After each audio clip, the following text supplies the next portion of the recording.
मनोविज्ञान का महत्व है। देखिए, पश्चिमी देशों में मनोविज्ञान को एक अत्यंत निम्न कोटि का स्थान दिया गया है। मनोविज्ञान विज्ञानों का भी विज्ञान है, लेकिन पश्चिमी देशों में उसे अन्य विज्ञानों की भांति ही एक ही धरातल पर रखा गया। इसका मतलब उसे परखने के लिए भी वही कसौटी रखी गई जिसकी उपयोगिता नहीं है। देखिए, मानवता का इससे कितना व्यवहारिक लाभ होगा। जो द्रुत गति से बढ़ने वाले हमारे सुखों में इससे कितनी वृद्धि होगी, या फिर तेज गति से बढ़ने वाले हमारे कष्टों में इससे कितनी कमी होगी। भाई और बहनों, ये वो कसौटी है जिस पर पश्चिम के देशों में प्रत्येक वस्तु को परखा जाता है।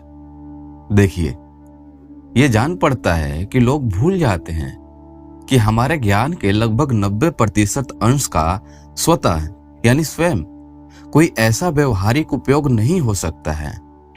यानी कि जो भी हमारे पास ज्ञान है उसका हम 90% स्वयं कोई उसका उपयोग नहीं कर सकते, जिससे हमारे सांसारिक सुखों में वृद्धि हो और दुखों में कमी हो। इसीलिए नित्य प्रति के जीवन में हमारी वैज्ञानिक जानकारी के अल्पमत अंश का ही इस प्रकार का कोई व्यवहारिक उपयोग हो सकता है। और इसलिए ऐसा है कि हमारे चेतन मन का अत्यंत अल्प अंश ही संवेद धरातल पर है। देखिए, संवेद चेतना मात्र है, जो रंश मात्र ही है, लेकिन हम सोच लेते हैं कि वही हमारा संपूर्ण मन और जीवन है। परंतु वह अद्वैत चेतन मन के अपार समुद्र का एक बूंद के समान है। देखिए, हम जो कुछ भी हैं, यदि वो इंद्रिय जन ज्ञान की गठरी मात्र होता तो हम जो कुछ ज्ञान अर्जन करते उनका उपयोग इंद्रिय सुखों की प्राप्ति में तो हो सकता था, परंतु सौभाग्य से ये बात नहीं है। हम ज्यों-ज्यों पार्श्विक अवस्था से दूर होते जाते हैं, त्यों-त्यों विषय सुख कम होने लगते हैं और वैज्ञानिक तथा मनोवैज्ञानिक ज्ञान की तेजी से बढ़ने वाली चेतना तीव्रतर आनंद लाभ लेने लगता है। तब ज्ञान के लिए ज्ञान प्राप्त करना मन को सर्वाधिक आनंददायक हो जाता है, चाहे उससे कुछ इंद्रिय सुख मिले अथवा ना मिले। किंतु परख के लिए उपयोगिता की पश्चात कसौटी स्वीकार कर लेने पर भी इस मानदंड से भी मनोविज्ञान विज्ञानों का विज्ञान है। क्यों? देखिए, हम सब अपनी इंद्रियों के दास हैं, अपने चेतन तथा अवचेतन मन के दास हैं। कोई अपराधी इसलिए अपराधी नहीं है कि वो ऐसा बनना चाहता है, वो इसलिए है कि उसका मन उसके वश में नहीं है और वो इस प्रकार के अपने चेतन तथा अवचेतन मन का तथा अन्य प्रत्येक व्यक्ति के मन का दास है। उसे झक मार कर अपने चित्त की बलवती प्रवृत्ति के अनुसार करना पड़ता है। वो उसे रोक नहीं सकता। अपनी अंतरात्मा, अपने अंतः प्रेरणा, अपनी सत प्रवृत्तियों के बावजूद वो अग्रसर होता है और स्वयं अपने मन की प्रबल प्रवृत्ति के अनुसार चलने को विवश हो जाता है। वो बेचारा अपने को रोक नहीं सकता। हम इसे लगातार अपने जीवन में भी देखते हैं। अपनी सत प्रवृत्तियों के विपरीत हम लगातार कार्य कर रहे हैं और बाद में इस करनी पर भी अपने को कोसते हैं, आश्चर्य भी करते हैं कि भला कैसे हम ऐसी बातों को सोचते थे और कैसे हमने इस तरह काम किया। फिर भी हम उसे बार बार करते हैं, बार बार उसके कारण कष्ट झेलते हैं और हम अपने को कोसते हैं। समझिएगा, उस समय शायद हम सोचते हैं कि वैसा करना ही हमारी इच्छा है, लेकिन हम केवल इसलिए इच्छा करते हैं कि हमें उसके लिए इच्छा करने को विवश होना पड़ा। हमें आगे चलने के लिए विवश किया जाता है। हम लाचार हैं। हम लोग स्वयं अपने मन के और अन्य सभी लोगों के मन के दास हैं। हम चाहे भले हों या बुरे हों, इसमें कोई अंतर नहीं पड़ता। हमें लगातार नाच नचाया जाता है क्योंकि हम अपने मन को वश में नहीं रख पाते। हम कहते हैं कि हम सोचते हैं, हम करते हैं आदि। ऐसे बात नहीं है। हम सोचते हैं क्योंकि हमें सोचना पड़ता है। हम कार्य करते हैं क्योंकि हमें कार्य को करना पड़ता है। हम अपने दास हैं और दूसरों के भी। भीतर के गहराई में हमारे अवचेतन मन में केवल इसी जन्म के नहीं वरन भूतकाल के भी जन्मों के विचार तथा कर्म संचित है। आत्मनिष्ठ मन का ये बाहरी अपार सागर भूतकाल के सभी विचारों और कर्मों से भरपूर है। देखिए, इनमें से प्रत्येक विचार अपनी मान्यता के लिए प्रयत्न कर रहा है, व्यक्त होने के लिए बाहर को जोर मार रहा है, उद्वेलित हो रहा है। एक तरंग के बाद दूसरी तरंग के रूप में वो वस्तुनिष्ठ मन से, चेतन मन से टकरा रहा है। इन विचारों, इन संचित शक्ति को हम स्वाभाविक इच्छा, प्रतिभा आदि मानते हैं। ये इसलिए है कि हम उसके सही उद्गम को नहीं समझते। हम बिना चू चपड़ किए आंखें मूंद कर उनके आदेशों का पालन करते हैं और दास्ता, निकृष्टतम कोटि की दास्ता हमारे मत्थे पड़ती है और हम अपने को मुक्त कहते हैं। हम एक क्षण तो स्वयं अपने मन पर शासन नहीं कर सकते, यही नहीं किसी विषय पर उसे स्थिर नहीं कर सकते और अन्य सबसे हटाकर किसी एक बिंदु पर उसे केंद्रित नहीं कर सकते। फिर भी हम अपने को मुक्त कहते हैं। जरा इस पे गौर तो करो, कल की अत्यंत लघु अवधि तक भी हम उसे नहीं कर पाते जिसे हम जानते हैं कि हमें करना चाहिए। कोई विषय वासना उत्पन्न हो जाती है और हम उसकी आज्ञा का पालन करते हैं। बताइए, ऐसी दुर्बलता पर हमारी अंतरात्मा हमें ताड़ित करती है, किंतु हम पुनः पुनः वही करते हैं। हम सदा वही कर रहे हैं। अपने प्रयत्नों के बावजूद हम जीवन को उच्च कोटि नहीं बना पाते। पूर्व संस्कारों और पूर्व जन्मों के प्रेत हमें नीचे गिराए रखते हैं। भाइयों बहनों, समस्त सांसारिक दुखों का कारण है इंद्रियों की दास्ता, इंद्रिय परायण जीवन से अतीत होने की हमारी असमर्थता। शारीरिक भोगों के लिए उद्यम ही संसार के सभी आतंकों का तथा दुखों का कारण है।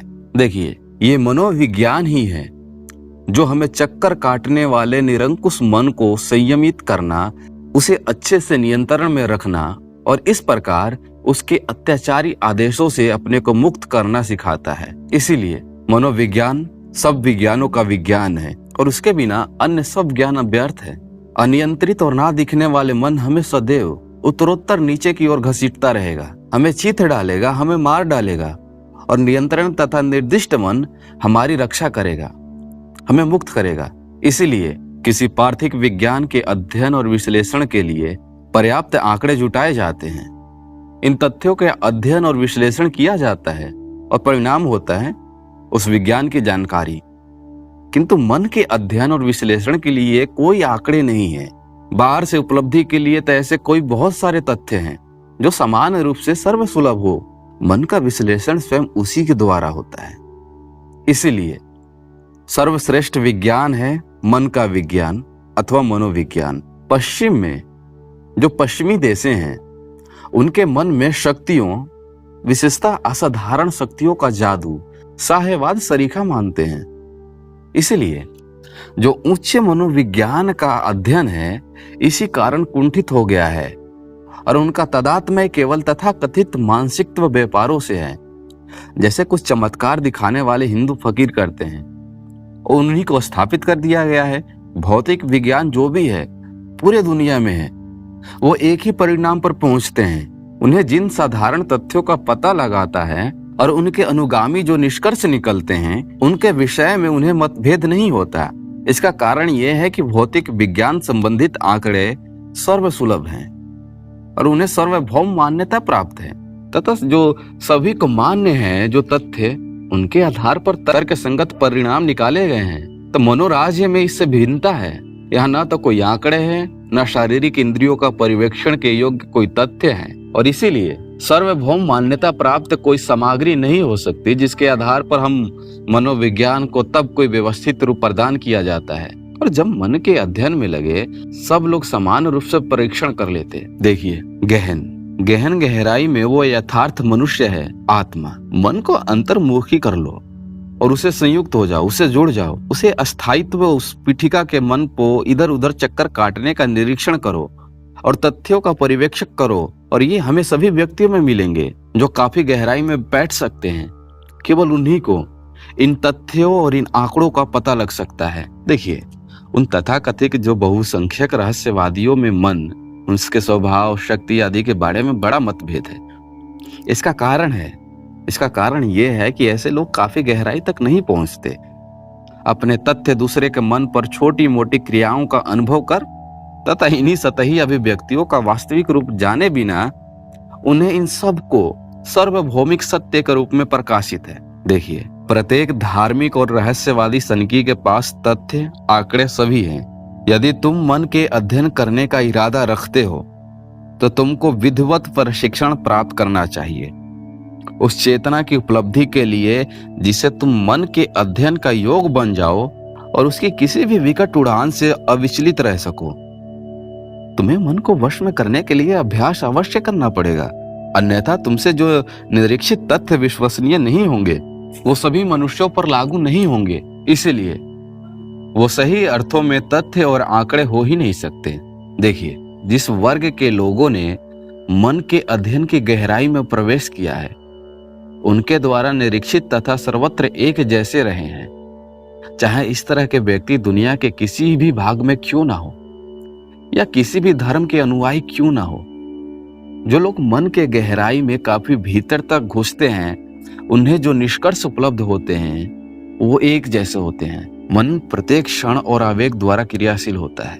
दृष्टांत के तौर पर प्रकाश की किरणें मेरे नेत्रों में प्रवेश करती है, ज्ञान तंतुओं से वो मस्तिष्क में पहुंचाई जाती है और फिर मैं प्रकाश नहीं देख पाता। तब मन में क्रिया होती है और प्रकाश मस्तिष्क के इस पार से उस पार तक कौंध जाता है।